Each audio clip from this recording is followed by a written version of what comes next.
السلام عليكم ورحمة الله وبركاته. أتنديني سرافي أبو تابي سبلو سلام ونيقال الحمد لله. أتندي تنشد سلام ونيقال الحمد لله. سميرا نشله هتسكيل كداجي الدنيا. እሺ መርሃባ እናት መርሃባ በቃ ያለ ቤተሰቦች ያለው ነገር ልኬላቸው ምናምን ቢያሳውቂያቸዋለሁ። ባለ እጃቸው ላይ ምንም አይነት ሳንቲም የለም።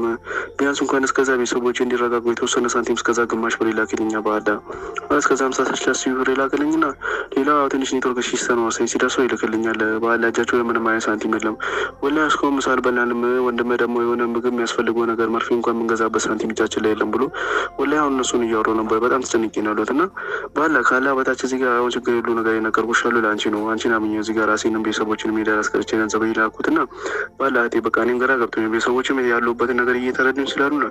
እስከዛ የተወሰነ ሳንቲም ባላ እንደ ወንድምሽ እንደ ቤተሰብሽ አድርገሽ ንገሪውና ባላ አሁኖቹ እንዲልክልኝ አድርገኝ። በቃ ቢያንስ ከሆነ የተወሰነ ሳንቲም ይላክልኝ እስከዛ። የሚገርም እኮ ነው። በቃ ሰው ፈጣሪን መፍራት አቆመ ማለት ነው። በፊት እኮ ሰዎች መሐላን የሚጠቀሙት ወይም የፈጣሪን ቃል በየንግግራችን መሀል የምናስገባው እኮ እውነት እየተናገርን ያለነው ነገር የበለጠ ታማኝ እንዲሆን ሙስሊሞች ወላሂ ይላሉ፣ ክርስቲያኖች ደግሞ እግዚአብሔርን ምናምን እያሉ ይምላሉ አይደለ? አሁን ላይ ግን ውሸት እየተናገረ ያ ሰው ውሸቱን እውነት እንዲመስል ነው የፈጣሪን ቃል የሚጠቀመውና መሐላ የሚያበዛው። ምን አይነት ጊዜ ላይ እንደደረሰን እኮ በጣም እኮ ነው የሚገርመው። አሁን ብዙዎቻችሁ እንግዲህ ይሄ ልጅ ስትሰሙት ምን አጋጥሞት ነው ምን ሆኖ ነው ሲያሳዝን ምስኪን ምናምን እያላችሁ ነው መቼም አይደለ? ነገር ግን ምስኪኑ እሱ ሳይሆን እናንተ ናችሁ ምስኪኖቹ። በተለይ አረብ ሀገራት ላይ ያላችሁ እህቶቼ በጣም ምስኪኖች ናችሁ። እነሱም ይህንን ምስኪንነታችሁን ነው የሚጠቀሙበት። አንድ የማይካድ ሀቅ አለ።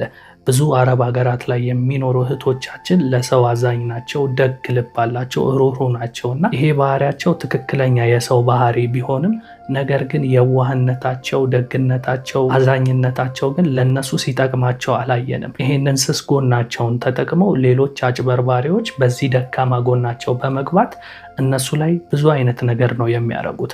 ስለዚህ አሁን በደንብ አዳምጡኝ። ቀደም ብዬ ባሰማችሁ ሰው በጣም ብዙ አረብ ሀገር የሚኖሩ እህቶቼ ገንዘባቸውን ተበልተው እያለቀሱ ይገኛሉና ሌሎቻችሁም ያልተበላችሁ ሰው ተራው ደርሷችሁ ከመበላታችሁ በፊት ይህን ቪዲዮ እስከ መጨረሻ አዳምጡ። ብዙ ሰው ጋር ተደራሽ እንዲሆንና ሌሎችም እንዲጠነቀቁበት ላይክ አድርጋችሁ ጀምሩ። ቪዲዮንም ሼር አድርጉት። ጉዳዩ ምን መሰላችሁ? አሁን በመግቢያ ላይ ያሰማኋችሁ ሰው ምንድነው የሚያደርገው? ከግብረ አበሮቹ ጋር በመተባበር ብቻውን አይደለም የሚያደርጉት። ሶሻል ሚዲያችሁ ላይ ይመጡና በፌስቡክ ሊሆን ይችላል ወይም ደግሞ ስልካችሁን ከተለያየ ሰው አፈላልገው ካገኙ በኋላ በውስጥ መስመር ቮይስ ነው የሚልኩላችሁ። ቮይስ ሲልኩላችሁ ደግሞ የተሳሳቱ መስለው ነው የሚልኩላችሁ። ሙስሊም ከሆናችሁ ሰሚራ፣ ሀቢባ ምናምን የሚል የሙስሊም ስም ይጠቀማሉ። ክርስቲያን ከሆናችሁ ደግሞ ያው የክርስቲያን ስም የሚመስል ገነት፣ መሰረት ምናምን እያሉ ቮይስ ያደርጋሉ። መጀመሪያ ወደ እናንተ ቮይስ ሲያደርጉ የተሳሳተ ስም ነው የሚጠሩት። ስማችሁን እኮ ያውቁታል፣ ግን እንዳትጠረጥሯቸው ነው። ከዛ ቮይሱን ስትሰሙ እናንተ አይ እኔ ከሌ አይደለሁም ስትሉ ወይ በቃ ይቅርታ ግን እዚህ ሀገር ነው አይደለም የምትኖሩት ይሏቸዋል። አንደኛ ቁጥራችሁን ከተለያየ ቅርብ ሰዎቻችሁ ስለሆነ የሚያገኙት የት ሀገር እንደሆናችሁ ያውቃሉ። በፌስቡክ በምናምን ደግሞ ከመጡ ያው ከምትለቋቸው ነገሮች የት ሀገር እንዳላችሁ ጠርጥረው በግምት ያላችሁበትን ሀገር ያውቁታልና ሳውዲ ናችሁ አይደለ፣ ዱባይ ናችሁ አይደል፣ ኳታር ናችሁ አይደል ምናምን ይሏቸዋል እንዳላችሁበት ሀገር። ከዛ አዎ ስትሏቸው እባክሽ ተባበሪኝ ምናምን ወንድሜ ከሞተር ላይ ወድቆ ነው፣ አባቴ ታሞ ሆስፒታል ገብቶ ነው፣ እናቴም ታማ እንዲሆናለች ብለው የሚያሳዝን ታሪክ ፈጥረው ይነግሯቸዋል። ታዲያ እኔ ምን ልርዳችሁ ምናምን ስትሏቸው እስኪ ታማኝ የሆነ ወደ ሀገር ገንዘብ የምትልኩበት የእናንተን ሐዋላ የምትልኩበትን አድራሻ ስጡኝ ነው የሚሏችሁ። እኔ ያለሁበት ቦታ ለእንደዚህ አይነት ነገር ስለማይመች በእናንተ በኩል እኔ ገንዘብ ልላክና እናንተ ወደ ሀገር አስልኩልኝ ምናምን ይሏቸዋል። ከዛ እናንተ ደግሞ በቃ ከራሳችሁ ኪስ አውጥታችሁ ስላልሆነ የምታደርጉት ለመተባበር ሐዋላ የምትልኩበትን ሰው አድራሻ ትሰጡታላችሁ። ከዛ እሱ በዛ አድራሻ ገንዘብ አስገባው ብሎ ደረሰኝ ለእናንተ ይልክላችኋል ማለት ነው፣ የውሸት ደረሰኝ። ከዛ ያንን ደረሰኝ እናንተ ስታዩ ሐዋላ ለሚልክላችሁ ሰው ትደውላላችሁ አይደል?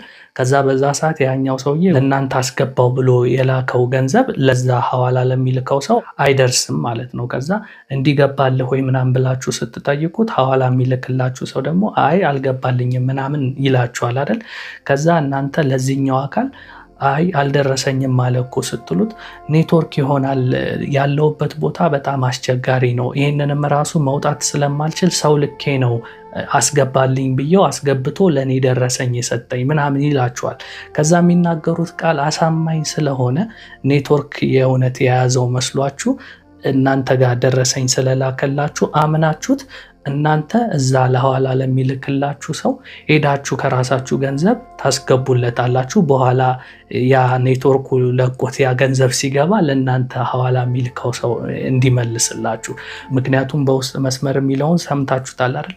በጣም አስቸኳይ ነው፣ ወንድሜ ታሟል፣ እህቴ ታማለች፣ አባቴ ታሟል ብለው የታመመባቸውን አካል ፋታ እንደማይሰጣቸውና ገንዘቡ ቶሎ እንደሚያስፈልጋቸው ሆስፒታልም ካሉ ይሄ ገንዘብ ካልመጣ ኦፕራሲዮን አናረጋችሁም፣ መድኃኒት አንሰጣቸውም ብለዋል እና እባክሽ እህቴ ከአንቺ ላኪና የላኩት ገንዘብ ሲገባ አንቺ ትቀበያለሽ ያንን ምናምን ብለው ነው የሚያሳምኗችሁና ታዲያ ይህንን የሚሰሙ የአረብ ሀገር ሴቶች አብዛኞቹ እውነት መስሏቸው ደረሰኝ ስላሳያቸው ከራሳቸው ገንዘብ ቶሎ ይሄንን ገንዘብ ወደ ሀገር ላክ፣ እሱ የላከው ገንዘብ በኋላ ሲገባል ለእኛ ትሰጠናለ በማለት ወደ ሀገር ያስልካል ማለት ነው። ከዛ በኋላ ይሄ ሰውዬ ምንድነው የሚያረጋቸው? ብሎክ ነው የሚያረጋቸው ልክ ገንዘቡ እንደደረሰው እና ብዙዎች በዚህ አይነት መንገድ ተጭበረበርን የሚል አይነት ሜሴጅ በውስጥ መስመር በተደጋጋሚ እየላኩልኝ ስለሆነ በጣም በጣም እንድትጠነቀቁ ነው። ደግሞ የሚገርማችሁ ይሄው ሰው ነው ሁሉንም አይነት ሰው የሚያታልለው። በአንድ አይነት ድምፅ ለሁሉም ሰው ተመሳሳይ አይነት ነገር ነው የሚናገረው እና እንዲታመን ደግሞ ሙስሊሞቹን በአላህ ምናምን ይላል፣ ክርስቲያኖቹን ደግሞ በእግዚአብሔር ምናምን ተባበሩኝ ነው የሚለውና አንደበቱ ምናምን ሃይማኖተኛ ነው የሚመስለው፣ የሚያጭበረብር ሰው አይመስልም። እና በጣም ተጠንቀቁ ልላችሁ ፈልጌ ነው። እንግዲህ በውስጥ መስመር እንዲህ አይነት ነገር የደረሰብን ነው ብለው ከላኩልኝ ሰዎች መሃል አንዷ ራሷን አትርፋ እንግዲህ ኤላ ይሄ ነገር ሌሎች እንዲማሩበት እኔን ሳይበላኝ ተርፍ ያለው ይህንን መልእክት ለሌሎች እህቶቻችንን ማስተላልፈው ብላ የላከችልኝን ድምፅ እንደ ተጨማሪ ላሰማችሁ። ሰላም ወንድሜ ኤላ፣ እንዴት ነህ? ደህና ነህ? እኔ ያለው አልሐምዱሊላህ። እኔማ የሆነ ነገር እንትን ማለት ልንገርህ ብዬ ነው። በቃ ማለት በአንተ በኩል ልጆቹ እንኳን ሴቶቹ እዚህ አረብ ሀገር ያሉ ሴቶች ትምህርት ቢወስዱ ምናምን ብዬ ነው። እና የሆነ ልጅ ከ2 ቀን በፊት በዋትሳፕ አናገረኝ፣ ማለት ቮይስ አስቀምጠልኝ። ከዛ ቮይሱ ምን ይላል? ሰሚራ ነሽ ወይ ሰላም ብሎኝ ሰሚራ ነሽ ወይ ምናምን ሲለኝ አይ አይደለሁም ሰሚራ አይደለሁም አልኩት። አይ በቃ እሺ ሰሚራ የምትባል ሐዋላ የምትልክልኝ ልጅ ነበረች እና ሐዋላ መላክ ፈልጌ ነው፣ ወንድሜ ከሞተር ላይ ወድቆብኝ ሀገር ብር ያስፈልገኛል አለኝ። ከዛ እሺ ችግር የለውም ምናምን አልኩት። ከዛ እሺ 3500 ስንት እንደሚሆን ሐዋላ ጠይቄልኝ አለኝ። ጠየቅኩና መለስኩለት እና አሪፍ ነው ምናምን በቃ ነገ ሰውዬው እንዲልክልኝ አደርጋለሁ አካውንት ላክልኝ አለኝ። አካውንት ላኩለት። አካውንት ስልክለት በንጋታው የሆነ ረሲድ ማለት ነው የተላከበት ረሲድ ላክልኝ። ከዛ እኔ ደግሞ በቃ ማለት ልከዋል በቃ ልክለታለሁ ብዬ ለሚልከው ልጅ ረሲዱን ላኩለት። ከዛ ይሄ ረሲድ እኮ ፌክ ነው አለኝ። እንዴት ነው ፌክ ምናምን አልኩት። ከዛ እንደዚህ አይነት ነገር ተጀምሯል በደንብ ምናምን አለኝ። ከዛ ስጠብቅ ምንም የሚገባ ብርም የለም 3500 እንዳለኝ ማለት ነው። ከዛ ትንሽ እየቆየ ልጁ እንትን ማለት ጀመረ። ላክሽልኝ ወይ እንዴት እንደደረሰ ሰውዬውን ስጠይቀው የላከልኝ ሰውዬውን ስጠይቀው እኮ የኔትወርክ ችግር ነው ሊቆይ ይችላል ችግር የለውም ነው ያለኝ። ስለዚህ እባክሽ ትንሽ ብር እንኳን ላኪልኝ፣ እስከዛ 1000 ብር እንኳን ላኪልኝ ምናምን አለኝ። ከዛ እኔ ምሽ ምናምን አልኩኝ እና አላኩም። በእርግጥ ግን ነገሩን ለማጣራት እንትን አልኩኝ፣ እሺ ምናምን አልኩኝ ዝም ብዬ ማለት ነው። ከዛ አሁንም የሆነ ልጅ ደግሞ በሀገር ቁጥር ተደወለልኝ። 2 የተደወለልኝ አነሳው። ሳነሳው እኔ እንትን አባላለው ስሙን ጠቅሶ ያው እንግዲህ ያው ስሙ ሌላ ሊሆን ይችላል። እኔ ዑመር ወንድም ነኝ እና እሱ ነው እባክሽ ብሩን ላክሽልን ወይ ምንም እጃችን ላይ እንኳን የለም የምንበላ ነገር እንኳን የለም። ወንድማችን ደግሞ በጣም ተወጥቷል። ስለዚህ እባክሽ የተወሰነ እንኳን ላኪልን። ወንድሜም ስልክ አያነሳም ምናምን አለኝ። ደግሞ እሱም ራሱ ነግሮኛል። ስልካቸውን እያነሳው አይደለም፣ ምክንያቱም ብሩን አውቄ ገብቷል ምናምን ስላልኳቸው አሁን ስልካቸውን ማንሳት አልቻልኩም ምናምን አለኝ። እና ይሄን ነገር የላከልኝ ቮይስ አለ። የተወሰነ ብዙዎቹን አጥፍተዋል፣ የተወሰነ ግን አለ። ይሄን ነገር እንትን ላማከረ ብዬ ነበር። ማለት በቃ እርግጠኛ ነኝ ብዙ የተበሉ ሊኖሩ ይችላሉ በዚህ ሁኔታ።